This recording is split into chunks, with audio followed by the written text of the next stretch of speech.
The night air smelled of pine sap and forgotten oaths when I first found him. Rain tapped softly against the windows of my cabin, perched quietly on the edge of a forest the townsfolk called cursed after dark. I had been out gathering herbs ones that only bloomed with their full power under moonlight's touch. It was an old craft passed down from my grandmother. Her silver pendant hung heavy over my heart, a constant weight and a quiet reminder. The gift to heal was never just a gift. It was a vow, a burden, wrapped in grace. The forest gives what is needed, not what is wanted, she used to say. Her time-worn hands guiding mine as we worked over dying leaves and crushed roots that would one day ease someone's pain. I carried her words like armor, even as the world looked at me like I was a ghost in daylight, a pale-haired girl they pitied, but never welcomed. That morning the council had made their disdain plain. They called my remedies charming folklore, woodland distractions. Councilman Duval scoffed, pretending civility while his gaze dripped with contempt. The sick need real cures now, not forest magic, he'd said, standing tall before a crowd that didn't argue.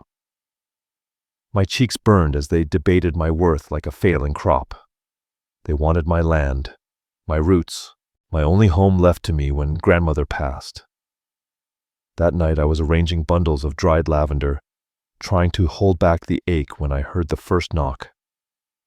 So faint, I thought it was a branch brushing the door, then again, louder, then a heavy thud. I opened it, and the storm burst in with a man crumpling at my feet, blood pooling fast beneath his body. "Please." His voice was rough velvet over gravel. That was all he managed. Lightning struck then, and for one breathless second I saw him. Towering, broad shoulders drenched in crimson and rain, hair dark and tangled across a face forged from pain and shadow. I should have run, but I didn't. Instead, my hands moved on their own ancient instincts, guiding me as I dragged him inside muscles screaming under his weight. "Don't speak," I ordered, pressing cloth to the gash at his side. "Whatever's chasing you, it won't find you here." His eyes met mine. No color I could name. Just a storm of something ancient and endless. Something passed between us in that moment. Recognition, maybe. Or something older. Then his body went slack. I worked in silence through the night. 3 deep slashes across his chest wounds that should have killed him. Smaller cuts traced his arms and back. Defense marks. I crushed herbs. Whispered healing chants grandmother taught me. My fingers stitched flesh as if they had never known doubt. Exhaustion clawed at my spine, but I didn't stop. Not until the fever broke at dawn. He was still breathing when I sat beside him. His chest rose and fell, shallow but steady. And in sleep his face told the truth. He was a man built by war. A leader. A survivor. Scars whispered of ancient battles. Strange symbols, half hidden on his shoulder blade, hinted at rites far beyond this village. "Water," he rasped, dragging me from my thoughts. He was awake. I moved to hand him a cup, but his hand closed gently around my wrist, firm, commanding. "Your name," he said, low and sure. "Nyra." I answered, startled by how easily it left my lips. "Nyra," he repeated, tasting it. "You just saved a life most would have gladly seen end." A chill crept up my arms. I don't ask the forest what deserves to grow. I don't ask the blood whose pain I heal, I said softly. A flicker of a smile curved his mouth. Philosophy from a healer. "Truth," I whispered, "from someone who's rarely been seen as worth saving." I hadn't meant to say it, but the words hung there raw and bare. His eyes darkened. Something primal stirred behind them. "Names carry power, Nyra. Remember that I gave you none." Before I could answer, the sound of hoofbeats broke the morning stillness. His body tensed. He tried to rise. "Stay down," I hissed, pushing him back and pulling a blanket over his broad frame. "Whatever brought you here, it's not gone." And I stepped outside and closed the door behind me. 5 riders approached, their cloaks marked with an emblem. I didn't know, wolves circling a crown. The leader dismounted, each move sleek and purposeful, like a predator surveying his prey. "Good morning," I said, clutching my shawl tighter as the chill crept in. "What brings the nightbound to my doorstep before sunrise?" The man's eyes narrowed. His stare swept over my cottage like he could see past timber and stone. "We're tracking a fugitive," he said flatly. "Dangerous, wounded."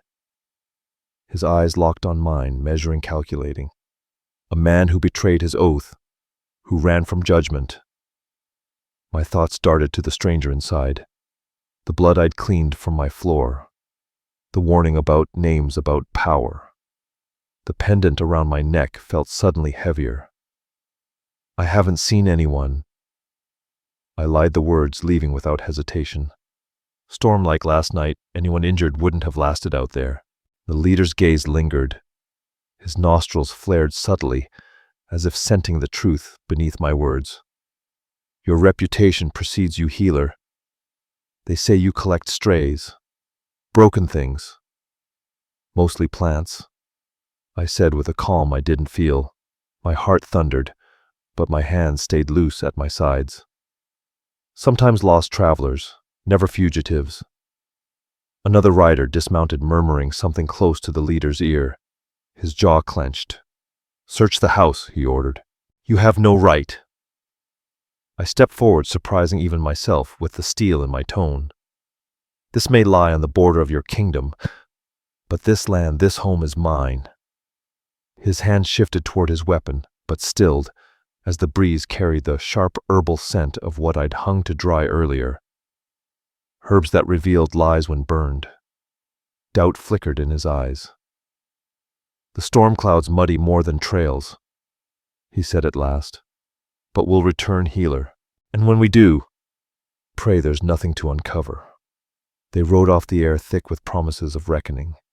I waited until their hoofbeats faded before I stepped back inside. My legs nearly gave out. He was already on his feet. The stranger stood near the window, peeking through the gap in the curtain. Despite the pain he must have been in, he balanced himself like a predator poised to strike. He turned unreadable. "You lied for me," he said quietly. "Why?" I moved to check his bandages, grounding myself in the rhythm of healing.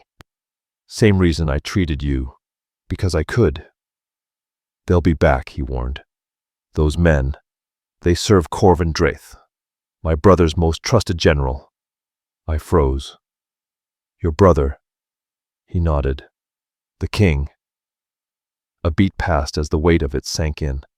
"Then that makes you a dead man if they find me," he cut in. "And you for sheltering me." "But you're not the enemy," I said more surely than I expected. "Those wounds, they weren't made by anything human." His eyes clouded. "No, they weren't." "Then what?" A howl pierced the morning silence, far off but unmistakable. The stranger's head jerked up. His whole body tensed, coiled tight like a drawn bow. "We have to move. Now!" He grabbed the clean shirt I'd left him, tugging it over muscle and scar, though it strained against his chest. "They've found my scent again." "I can't just leave," I protested, even as I began stuffing jars and salves into a leather satchel out of instinct. His gaze softened just for a second. "Nyra, this place was already gone. The council decided your fate long before you walked into that chamber." I stopped. My hands shook. "How would you know that?" "The same way I know they plan to tear this place down before the weekends," he replied. "The same way I know you've been alone since Nyra Selene passed. 3 winters ago." I stared at him. "The forest speaks," he said simply. "Some of us still remember how to listen." My fingers gripped my grandmother's pendant. "Who are you?" For a moment he looked like he might lie, but something shifted in his gaze resolve. "Tavian," he said. "Tavian Reddane." The name dropped between us like a stone in still water. though that name might already belong to someone who no longer exists. Another howl, this one closer, echoed by more surrounding us. Tavian's voice grew sharp. We have minutes, Nyra, not hours. Decide now. Stay here for a home that's already been taken from you, or leave with a stranger who can't offer safety.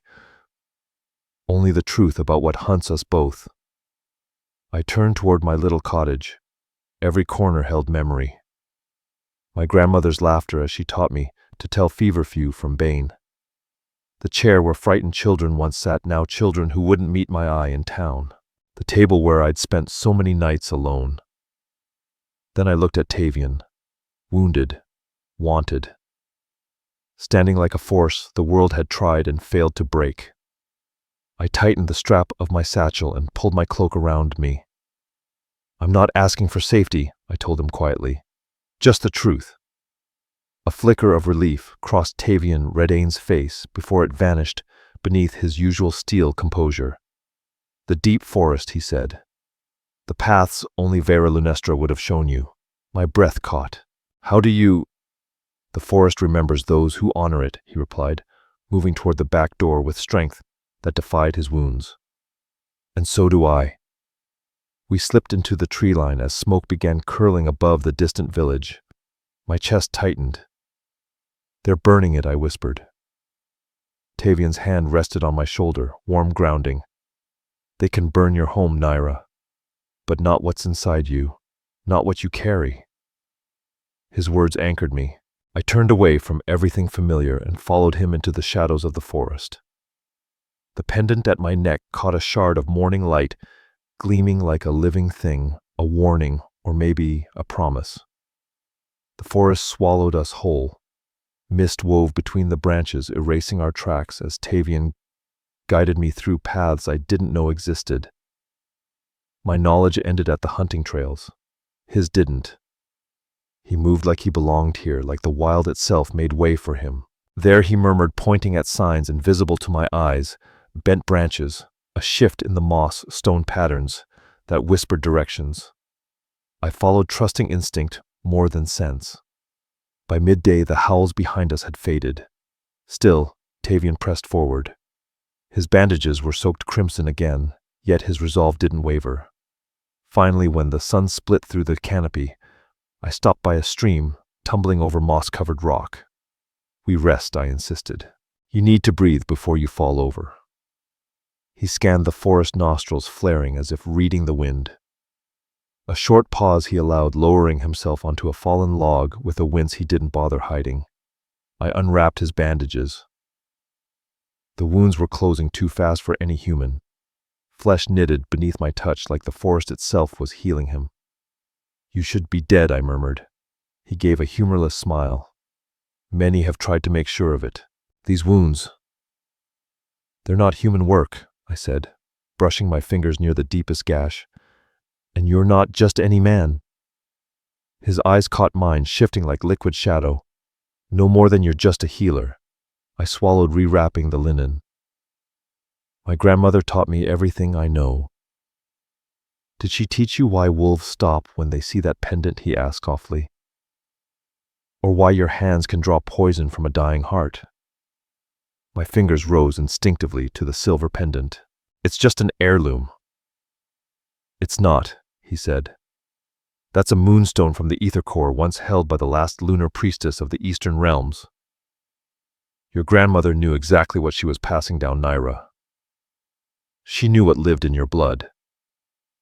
A cold tremor rippled through me. How could you possibly know that?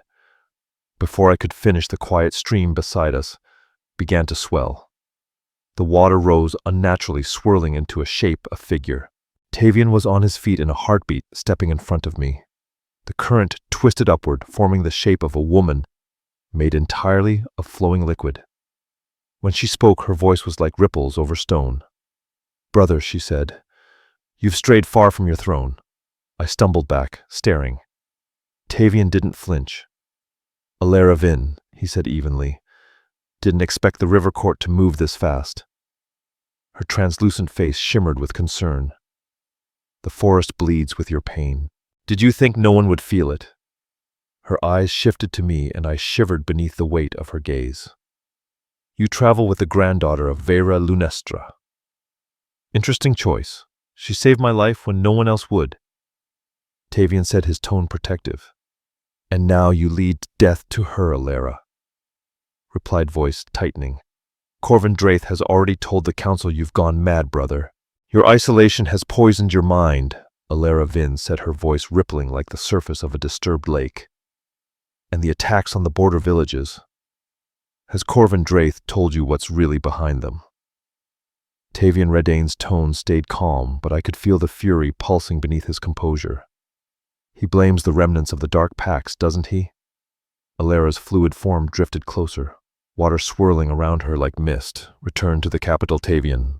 Speak before the council yourself. Your absence only feeds his accusations. A bitter laugh escaped him. If I set foot near the council chambers, I'd be dead before I crossed the threshold, and you know it. Her expression shifted grief, maybe, or resignation, but it was impossible to read on a face made of water. Then what is your plan? King of Wolves. To run forever with a healer who doesn't even know what she is. I stepped forward before I could think better of it. I know enough to see a man hunted for lies, and I know Vera Lunestra would never turn away someone in need.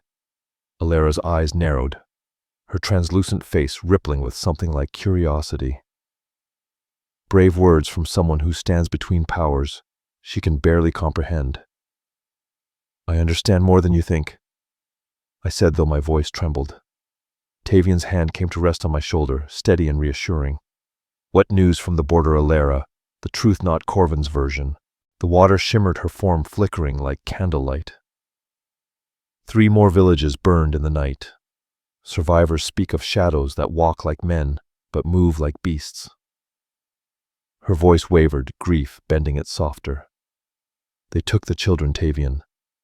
Every last one. His grip on my shoulder tightened, his jaw clenching. And the council still does nothing. They believe Corvin when he says you orchestrated it, she said bitterly. That you've lost your mind and turned your army against the throne. Her form shivered, the stream around her darkening. But I've seen those creatures myself. They are not of your making. No, Tavian growled. But I know whose they are. A long, mournful howl echoed through the trees, answered by others closing in. Your brother's trackers, Alara murmured, persistent as ever. I can't interfere without breaking the old pacts. Her figure began dissolving back into the current, voice fading like a whisper in the rain. There's a sanctuary 3 days east, she said. The old temple where your kind and mine once shared counsel. Vera would remember it. The place still holds power. Even Corvin would think twice before crossing it. The stream shimmered one last time as her words lingered in the air. Fine proof, brother. Before the next full moon, or all the kingdoms will burn. Then she was gone, only the quiet trickle of water remained. Tavian was already packing our few supplies. We need to move. Wait, I caught his arm. You owe me answers. What did she mean about my grandmother, about what I am? He hesitated, the hard lines of his face softening. The answers you want lie in that sanctuary, if we make it there alive. That's not enough, I said, but still followed him as he started into the forest. My home's gone, my life's been torn apart, and I don't even know why. He turned to face me fully, his eyes dark with something deeper than regret. Your grandmother Vera Lunestra was one of the Silver Circle, the last true lunar priestesses. They were hunted nearly to extinction because they could control the chaos in men like me. He looked at the pendant around my neck. That isn't just jewelry, Nyra. It's a focus stone made to channel what sleeps inside you. I felt it pulse warm against my skin. That's impossible. I'm just a healer. A healer who drew poison from an Alpha King, Tavian said quietly, whose touch calmed a man who hasn't known peace in decades. Before I could respond, another howl tore through the woods, closer this time. Tavian grabbed my hand. The nightbound are on us. We run. And once again, the forest swallowed us whole. We need running water, Tavian Redane said grimly, scanning the dark forest. A stream, a river. Something to drown our scent. We ran until fire burned in my lungs and my legs trembled beneath me. Tavian moved with the effortless grace of a born predator, even wounded his strides, sure his senses razor sharp. He slowed only to make sure I didn't fall behind. When we reached a rushing river, he led me along its rocky edge, keeping us to the shallows where the water erased every trace of our path. By dusk he found a narrow cave concealed behind a waterfall. The entrance was nearly invisible, swallowed by moss and spray. Inside the cavern, opened wide enough to stand. Despite the roar of water outside, the stone floor was dry and smooth. We'll rest here for the night, he said, collecting fallen branches with quick, practiced movements. The water will hide our scent. Few ever look behind a fall. I sank down by the wall, exhausted, my hands still trembling. The fire he built glowed low and steady, illuminating symbols carved deep into the stone spirals and crescent markings that matched the etchings on my grandmother's pendant. You knew this place, I said quietly. It wasn't a question. Tavian nodded, settling across from me as the flames danced over his face. I used it long ago when things were simpler. Before your brother turned on you. A shadow of a smile ghosted across his lips. Before kingdoms started unraveling, before children vanished in the night. I hugged my knees to my chest. Why would Corvin Draith betray you?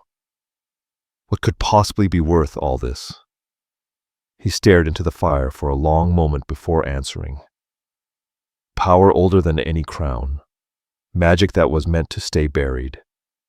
His gaze lifted, locking on mine. The same power your grandmother's order once guarded the balance kept by the lunar priestesses. When they fell, that balance died with them. Corvin thinks he can command what they contained. His voice dropped lower. 3 nights ago, I found him performing a blood ritual using the villagers as sacrifice. When I tried to stop him, his creatures turned on me. He left me for dead in the wilderness. But you survived, I whispered. I wasn't meant to, he said softly.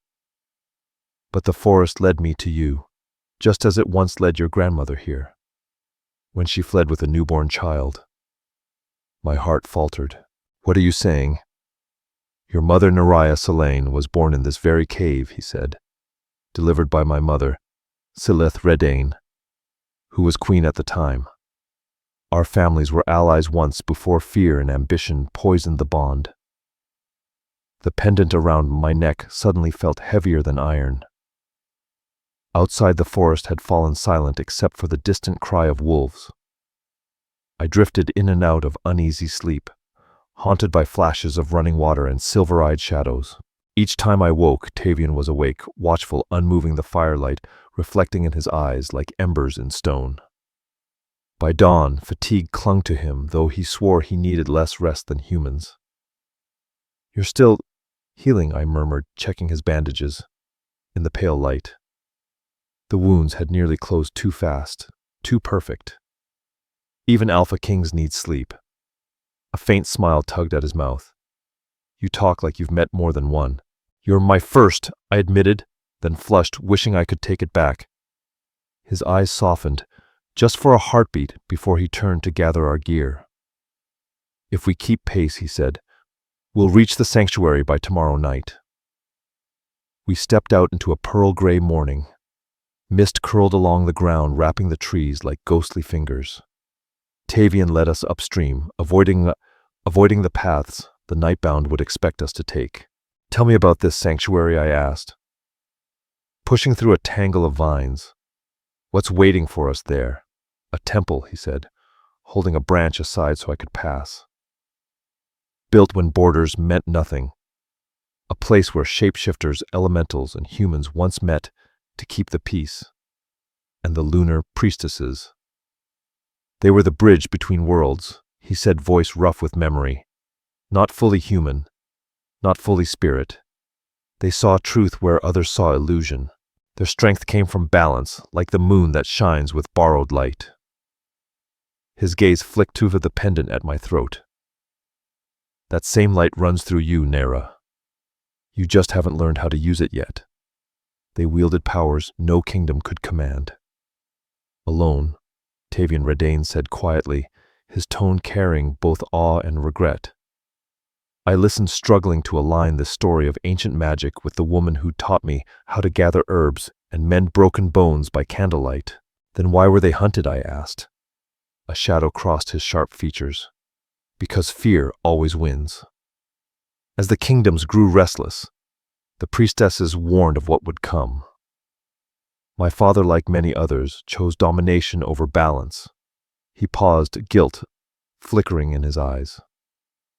The purge came before my rule, but his choices, his bloodline's stain.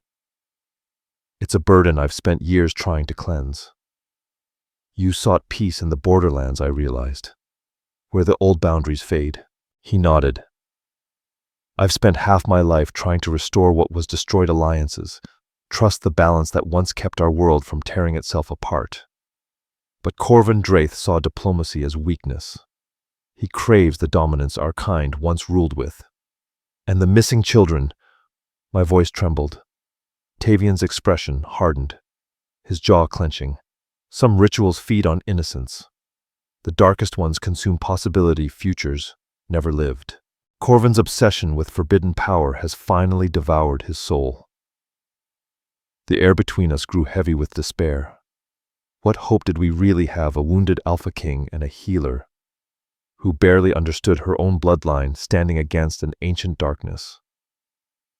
As if sensing my doubt, Tavian slowed and turned to face me, his eyes burning with quiet conviction. Your grandmother Vera Lunestra survived when every other priestess fell. That wasn't by chance, it was fate. She preserved knowledge the world tried to erase. And now it falls to you. I'm not her. I whispered, shame burning through me. I'm just me. No, he said softly. You are what rises after ruin, the new growth after the fire. Vera knew her time was ending. She prepared you to rebuild what was lost. Before I could speak, the forest stilled. The air grew cold, heavy. No birdsong, no wind, only the sound of our breathing, misting in the chill. Tavian's entire body tensed, shifting into that instinctive primal readiness that reminded me what he truly was.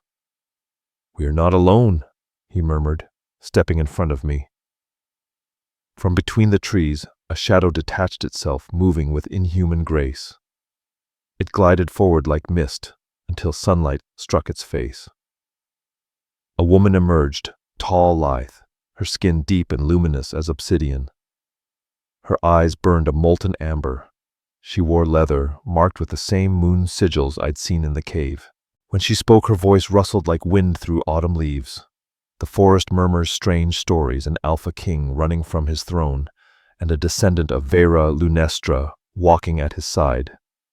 Her gaze lingered on me, ancient and knowing. The balance shifts in ways none of us foresaw.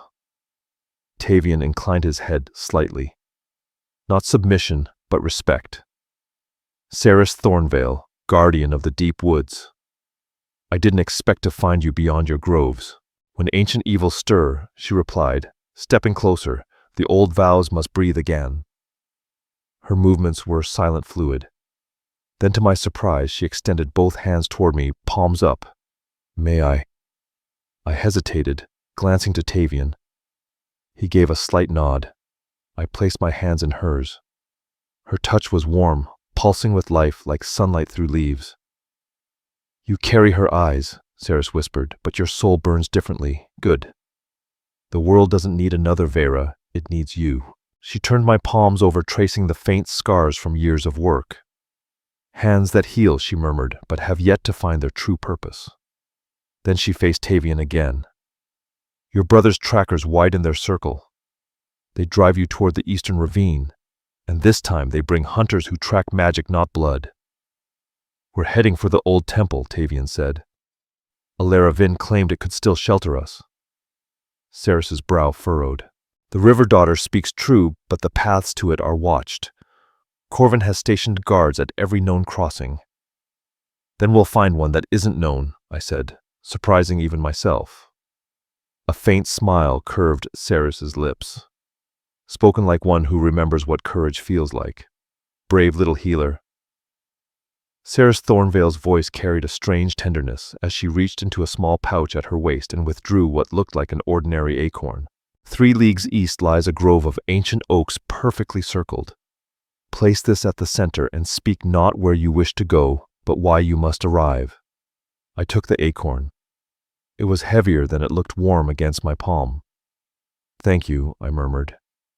Don't thank me yet, she warned, her amber eyes glinting.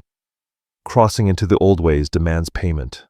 The temple doesn't open to need it, opens to truth. Be certain you're ready to face yours. Her gaze shifted to Tavian Redane. Especially you, Wolf King. His jaw flexed, but he nodded once. Any cost is worth it if it stops Corvin Draith before the next full moon. Perhaps Ceres said, her tone unreadable.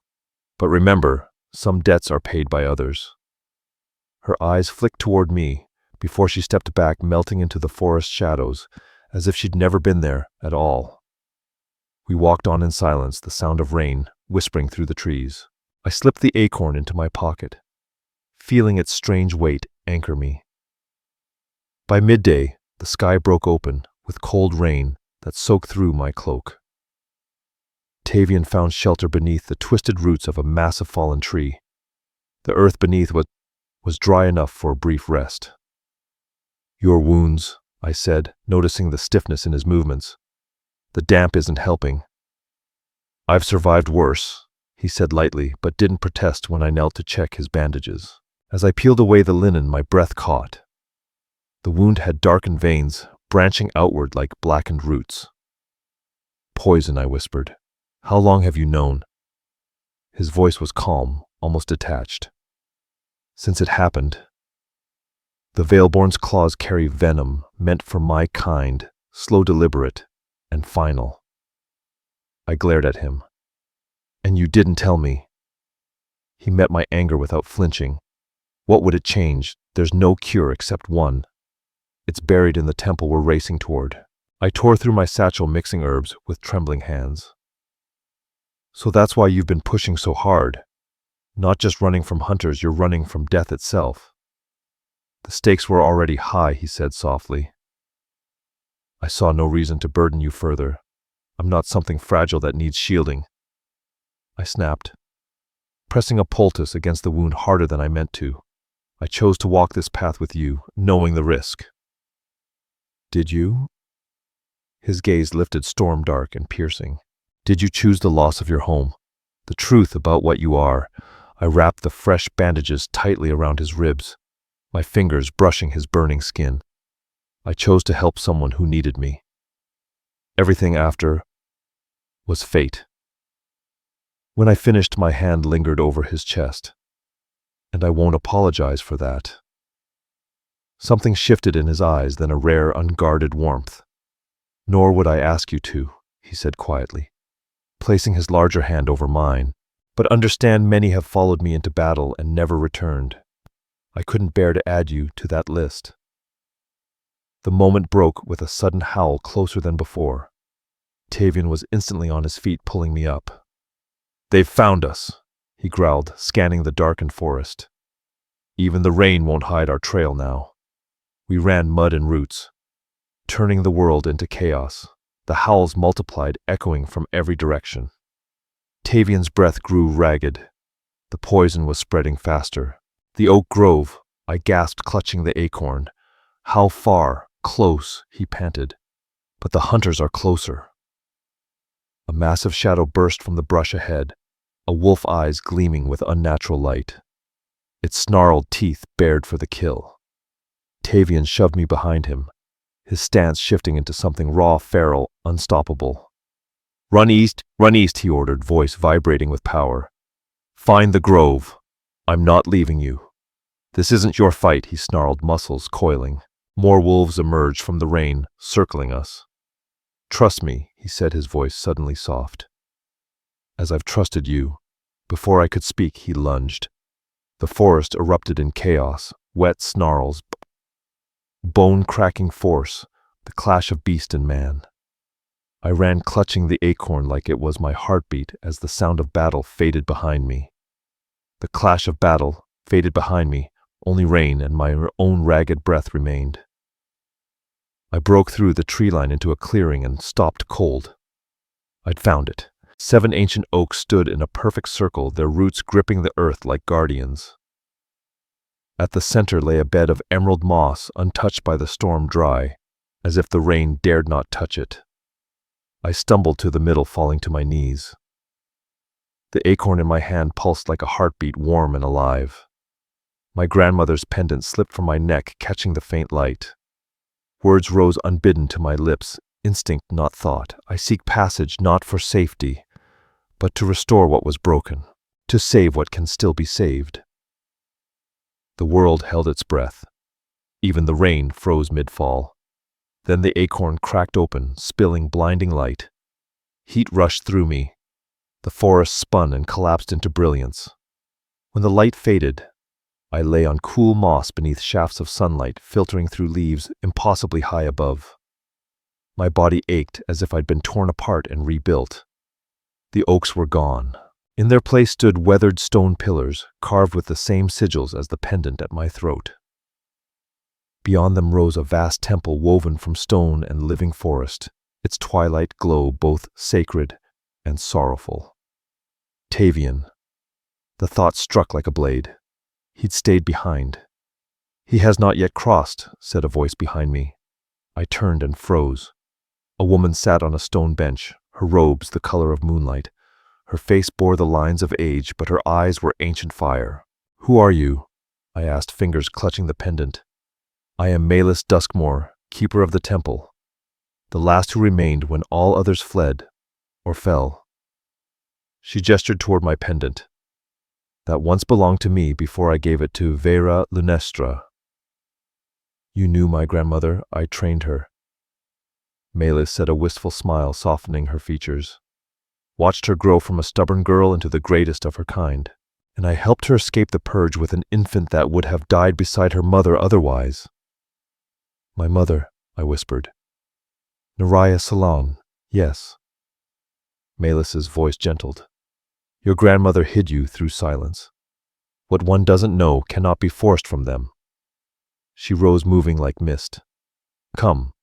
If your companion hopes to find this place, we must prepare." Inside the temple breathed like a living thing. Murals lined the walls, wolves running with humans, water spirits rising from rivers, moonlight binding them together in harmony. At the center lay a circular pool, its mirror surface reflecting a sky of silver light. "This is the Aethercore," Malus said, "where all realms meet as equals." I stepped closer. The water didn't ripple, it shimmered like quicksilver. "Can you help him?" I asked. "Tavian is poisoned. He said the cure was here." "The cure is not a potion," Malus replied. "It is balance restored." Her gaze pierced through me. "The same corruption in the Alpha King's veins spreads through every kingdom. It is not venom. It is discord itself, born of greed and broken pacts." "But he's dying," I said, voice cracking. "Philosophy won't save him." A faint smile touched her lips. "Your grandmother said the same. Some truths must be lived before they're understood." She trailed her fingers through the pool. Ripples turned to visions, Tavian locked in battle. Moving slower, his strength fading. I gasped as I watched him fall, then rise again with feral resolve. Finally, his body shifted, his skin giving way to dark fur and a roar that shook the air. A massive black wolf eyes burning with the same defiance I'd seen in the man. "He's..." The Alpha King Malus finished. Guardian of the borderlands, last of the true Silverbane pack. In the vision, the wolf tore through his foes, but even victory couldn't hide his weakness. Poison still ate at him. His legs faltered. "We have to help him," I said, panic rising. "He won't make it back." No, Malus agreed, voice calm as the still water. "He won't unless you guide him." Her eyes locked on mine. "The bond between your bloodlines was never coincidence, Nyra Solis." It was prophecy. Malus Duskmore's expression sharpened her voice, low but commanding. The pendant, Nyra. It isn't just a keepsake. It's a conduit for what flows through your bloodline, the gifts you've been using your whole life without realizing. My hand curled around the cool silver. I don't understand. When you heal, she asked softly. What do you feel? I swallowed. Warmth. A kind of connection. Like I can sense how to make things whole again. Milas nodded slowly. That's where it begins. The lunar priestesses weren't only healers. They were bridges. Guides between realms, mending more than flesh. They restored balance to the living and the lost. She gestured to the pendant gleaming at my chest. That stone holds a fragment of the first moonstone when the veil between worlds was born. It still resonates with the heart of its twin, buried beneath this temple. You're saying, I can reach Tavian through this. I'm saying you already know how. Her hand rested over mine, her skin radiating steady calm. Close your eyes. Remember the thread that bound you to him when you drew the poison from his blood. Follow it again, only now use it to guide his spirit home. My chest tightened. Doubt warred with hope as I closed my eyes and focused on the pendant's steady pulse. It throbbed with warmth that spread through my palms, syncing with my heartbeat until the rhythm blurred into one. He saved me, I whispered, voice trembling. Now it's my turn. Something shifted the air itself, hummed silver light blooming behind my eyelids. I felt moonlight move through my veins like liquid fire. And suddenly I saw him. Tavian still in his wolf form, dragging his body through the forest, blood darkening the soil. His strength was fading, the poison devouring him from within. Follow my voice, I thought, my words echoing like light. Follow the path back to me. In the vision, the great wolf lifted his head, ears flicking toward the unseen call. I reached toward him, and thin silver threads streamed from my fingertips, spinning a glowing trail through the trees. Trust me, I whispered across the distance. As I've trusted you. He pushed himself upright, staggering but determined, following the shimmering path that wound deeper into the woods. I could feel his pain every strained breath, every weakening heartbeat, until my own body trembled with it.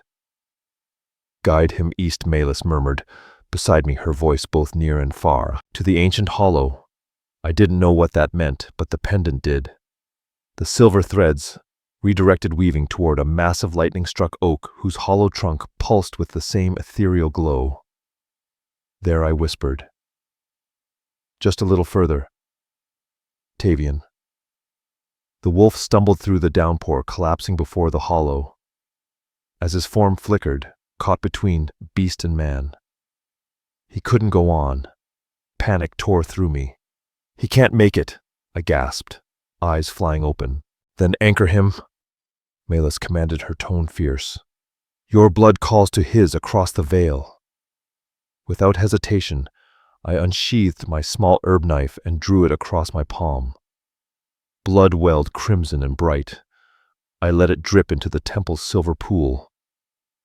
Come back to me, I whispered, tears stinging my eyes. Please. The water shuddered. Ripples exploded outward, glowing brighter and brighter until the entire chamber trembled. A wolf's howl echoed through the stone, first faint, then deafening, vibrating in my bones. Wind whipped through the temple, scattering leaves in a spiraling storm of silver and amber light. Then sudden stillness. The pool split open. A hand surged upward, gripping the stone edge, then another. Tavian emerged, gasping for air, drenched in liquid light, human once more. I rushed to him, pulling him free of the pool. His body trembled violently, but his heart beat. Impossible, he rasped, voice raw as his eyes met mine. I heard you. Saw your light. I cradled his head in my lap, my tears mixing with the silver water. I found you. I said, barely more than a whisper. That's all that matters. Malus Duskmore stepped forward, her gaze solemn but proud. The poison still runs in his veins, child, Malus Duskmore said softly. You've pulled him across the veil, but that was the easier battle. What comes next will test you both. Tavian's eyes flickered open, confusion and recognition mingling. Malus of the High Council, he rasped. They said you fell during the purge. Many things were said, she replied with a faint smile. Few of them true. She knelt beside him, her hand pressing lightly to his brow. The corruption runs deep, young alpha born of betrayal, nourished by fear. Can you heal him? I asked desperately. Not alone. Malus answered her gaze, meeting mine. Restoring balance requires both the old ways and the new. She guided my injured hand to Tavian's chest over his heart where the blackened veins had spread furthest. The moonstone pendant swung between us, glowing faintly, like captured starlight. The moonstone draws the poison, Malus murmured, but only love can purge corruption of the spirit. Love, I whispered. Not the kind sung by poets, she corrected gently. The deeper thread, the kind that recognizes another soul's worth even when the world calls it unworthy. Her gaze held mine unwavering. You've seen him fail and rise again. Do you still see him as worthy? I looked down at Tavian, the Wolf King, who had carried the weight of his father's sins and his brother's betrayal, yet still fought for harmony when power would have been easier. My throat tightened. I do. I said the truth trembling through me. Then tell him, Malus urged. Words have power here. I leaned closer, pressing my bleeding palm to his chest. My voice was quiet but sure. I see you, Tavian Redane. Not the Alpha King, not the warrior, the man who fought for balance when others chose ruin. I see your worth not in strength or bloodline, but in the way you protect what others would destroy. The pendant flared between us. Silver light coursed beneath his skin, chasing the black veins of poison. Tavian gasped, his back arching as the battle of light and shadow played out within him. Stay with me, I pleaded, instinct guiding me. Fight it. You're not alone. Malus's voice grew distant but steady. The balance demands a cost. Are you willing to bear his burden? Yes. I breathed without hesitation. Whatever it takes. Agony tore through me. Dark tendrils of poison left Tavian's body seeping into mine like molten fire. I screamed but didn't let go. Hold fast, Malus commanded. The exchange must complete. I clenched my jaw, forcing myself to keep contact. The pendant pulsed brighter, drawing the shared darkness into its core until its glow turned from silver to black. Slowly the corruption faded from both our veins, drawn into the stone now dark as obsidian. When it was over, I collapsed beside him, trembling and drained. The pendant fell between us, gleaming faintly in the dim light. It's done, Malus whispered. The corruption is contained, but not destroyed. Tavian's eyes fluttered open clear for the first time in days. Nyra. His voice was raw, filled with awe. What have you done? What was necessary? I murmured, my strength fading. Just as you would have done for me. He pulled me into his arms, my head resting against his chest. His heartbeat was strong, steady, alive. Rest, Malus said gently, draping a silken blanket over us that shimmered like moonlight. The temple knows its wounded healers. It will guard you while you recover. As darkness claimed me, I felt Tavian's lips press against my temple. Thank you. He whispered two words heavier than any vow. When dawn broke through the temple's open dome, soft light painted the stone in shades of gold and silver. I stirred first, the weight of yesterday settling in, piece by piece, the chase, the crossing the poison. Tavian lay beside me, peaceful for once. The pendant rested between us, still blackened, but streaked with faint threads of returning silver. The poison recedes from you both, Malus said from the shadows, her tone one of quiet approval. Faster than I expected. I rasped, turning to face her. Is that unusual? She stepped forward, kneeling beside the pendant, but didn't touch it. Her eyes gleamed like tempered steel. Unusual, she said, softly. No child. Fated. Malus Duskmore's tone carried the weight of prophecy. The corruption your brother loosed upon the world was meant to kill. The fact that you both survived means something ancient has shifted. Tavian's eyes snapped open. He moved with a speed that belied his wounds, scanning the temple. Before his gaze landed on me, sharp intent, unsettlingly alive. You look better, I said quietly, my voice smaller than I intended. He almost smiled. Thanks to you. Then his focus turned to Malus. You said the poison was contained, not destroyed. What does that mean for us, for everyone? She gestured toward the silver pool. Morning light shimmered across its surface, turning reflections into fragments of the past. The darkness your brother has embraced predates, your line predates the kingdoms themselves. It comes from the first war, the one that broke the world. With a flick of her hand, the pool stirred, showing visions of a forgotten age. Beings of radiant power moved across the water's surface, neither human nor beast, but something far beyond both. They were the celestial court, Malus said softly. They kept the balanced strength and mercy, instinct and reason, light and shadow, until pride infected them. The image fractured bodies, clashing fire, consuming forests, rivers, running red. Some believed their gifts made them gods. That arrogance shattered everything. The world splintered into separate realms, humans, shifters, elementals, and the priestesses. What happened to them? I asked, my voice trembling. They tried to heal the rift, Malus said, but fear turned on them. The priestesses were hunted, their temples destroyed. Tavian's jaw hardened. My father's greatest sin. He wanted to make peace, but died before he could. Malus's gaze softened, and left that burden to his son. The pool cleared again, showing only our reflections. The poison Corvin used was forged from the ashes of that first war, its corruption given form. He believes it will make him a god. In truth, it will end everything. Including him, Tavian said grimly. Malus nodded. The pendant carries the corruption now, but it cannot hold it forever. It must be taken back to where it began, to the void altar in the Shadowwood. There and only there can it be unmade. I lifted the blackened pendant from the floor. The metal was ice-cold, thrumming faintly with trapped power. The void altar. Tavian murmured, where the first betrayal began. Malus inclined her head. The full moon is coming. When the veil thins, your brother will complete his ritual using the stolen children as vessels. My blood turned to ice. They'll die. Worse, Tavian said. Their souls will be devoured to fuel chaos that could consume every realm. I rose, the fear hardening into resolve. Then we stop him. We know his plan now. We end it. Tavian's gaze met Malus's. It's not that simple. The Shadowwood lies deep in his territory. His night-bound guard every path. Even healed, I'm not what I was. Then we'll find another way, I insisted.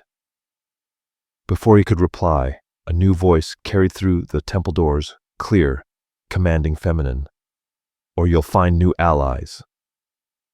We turned as sunlight poured through the entrance, outlining the silhouette of a tall woman.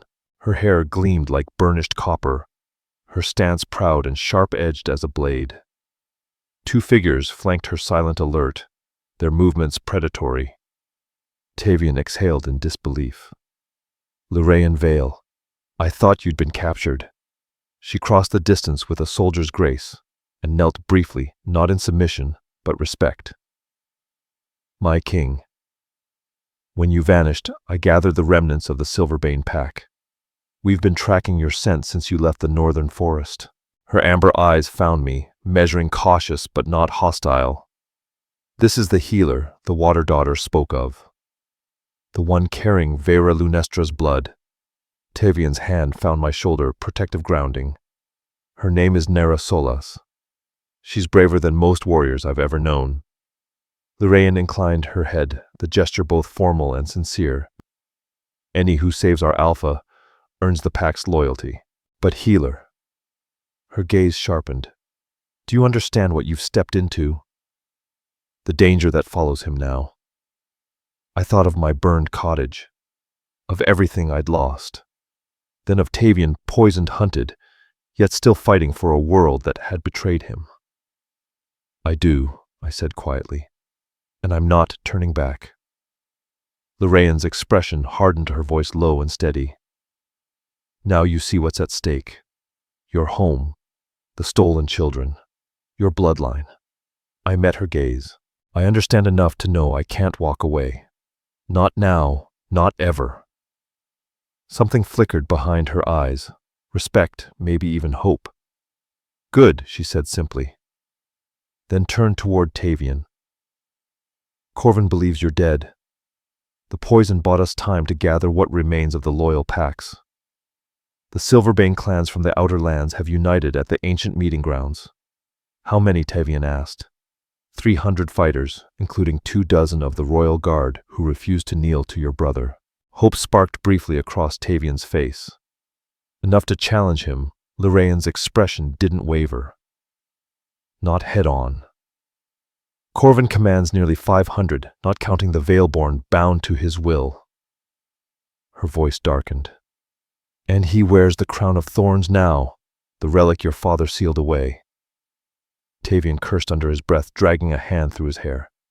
Then a direct assault is suicide. There might be another way, I said quietly. Both turned to me.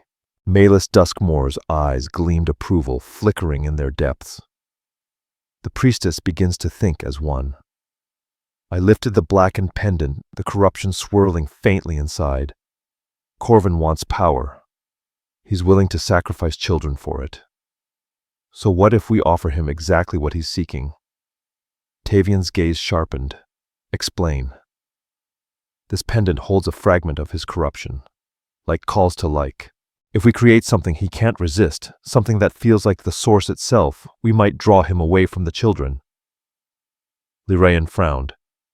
Corvin Draith isn't easily fooled. He might be, Tavian said slowly, if he believes I survived his poison and claimed what he covets most. The Aethercore Malus said softly, the heart of the moonstone from which all others were cut, including the one you carry. I nodded. Exactly.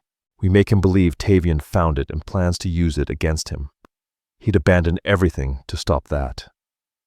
Tavian's jaw tightened. His greatest fear, his balance, restored the very thing he destroyed to seize power. But the Aethercore was lost centuries ago, Lorraine said. Not lost. Malus corrected, stepping toward the silver pool. Her hands hovered above it. The water stirred and revealed a chamber deep beneath the temple, a cavern pulsing with pale light. At its center rested a crystal the size of a child's skull, glowing like frozen moonlight. The Aethercore waits where it always has, she said. Hidden. Until one with both blood right and clarity of purpose could wield it. All eyes turned to me. I took an uncertain step back. I'm no weapon. I'm a healer. I don't know the first thing about wielding something like that. Malus's tone held no doubt. And yet you reached across realms. You shared the Alpha King's poison and lived. The Aethercore answers your blood, Nyra Solace, just as it answered your grandmother, Vera Lunestra. Tavian moved beside me, steady as an anchor. You won't face Corvin alone. But with the Aethercore, we can make him believe the heart is ours and draw him from the Shadow Wood long enough for my warriors to rescue the children. And while I play decoy, I said softly, you'll face your brother. Tavian's eyes burned with unshakable resolve. And end this, once and for all. The weight of it settled over me. Not just a mission, but the burden of restoring balance to a fractured world. I exhaled slowly. Then I need the truth. All of it. No more secrets. Tavian nodded. You've earned that much. Hours blurred as the Malus led us deep beneath the temple to the glowing chamber revealed in her vision. The air shimmered with power, alive and ancient. The Aethercore hummed like a heartbeat, resonating with the pendant at my neck. Don't try to control it, Malus instructed, her voice echoing through the stone. Channel it. Guide it. Silver light flowed between my hands, warm and steady. The heart doesn't grant power, as Corvin believes, she said. It reveals truth and heals what corruption hides. That is why the priestesses were feared, not for their strength, but for their clarity. Throughout the long day, the ancient temple stirred with movement. Packs of the Silverbane arrived one by one until the courtyard thrummed with energy and quiet anticipation. I watched Tavian Redane, no longer the broken fugitive who had collapsed on my doorstep, but the Alpha King reborn, commanding his warriors with calm authority. His words carried weight. His presence alone seemed to breathe strength back into those who had nearly lost all hope. By nightfall, dozens of warriors filled the courtyard, men and women who moved with the same fluid precision as predators bound together by loyalty deeper than blood. When the twilight settled, Tavian stepped up beside me on the worn temple steps. Tomorrow, his voice carried through the still air, we don't fight for conquest. We fight to cleanse what's rotted our world since before my father's reign. This isn't a battle for dominance, it's for balance, for everyone who still calls these lands home. His hand brushed mine, grounding strong. The old tales spoke of the wolf and the moon as equals. Instinct guided by wisdom, power, softened by grace. Those stories weren't myths, he said. Raising our joined hands, they were memories. What was broken can be made whole again. A murmur rippled through the gathered pack. Hope, fear, then belief. Lyraean Vale stepped forward, her copper hair catching the fading sun. The king has chosen, she declared, voice clear and unwavering. My breath caught. I hadn't agreed to anything yet when Tavian's gaze met mine. All protest died in my throat. His eyes held both question and conviction, a silent truth he'd already accepted. If we survive tomorrow, he murmured, for me, alone will speak of what this truly means. For now, just know it strengthens us. Later, as the warriors prepared for battle, Melees, Duskmore found me standing beside the sacred pool. The stars shimmered on its glassy surface, twinned to the sky above. You doubt yourself, she said softly, reading the truth in my silence. You think this calling came too soon? I nodded. 3 days ago, I was mixing herbs and worrying about market prices. Now I'm supposed to help restore balance to a world I barely understand.